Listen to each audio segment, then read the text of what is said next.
నువ్వు అడుగుతావు అల్పమైనవి, శ్రేష్టమైన వాటిని సిద్ధపరిచాడు, అందిస్తాడు.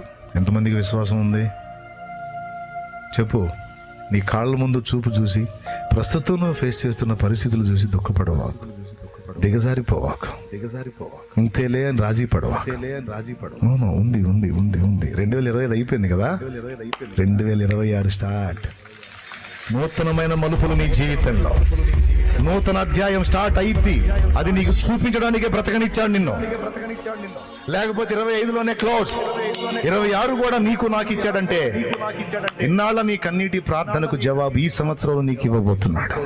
ఇన్నాళ్ళ నీ నిరీక్షణను ఎదురు చూపుకి ఒక జవాబు ఈ సంవత్సరంలో నీకు ఇవ్వబోతున్నాడు.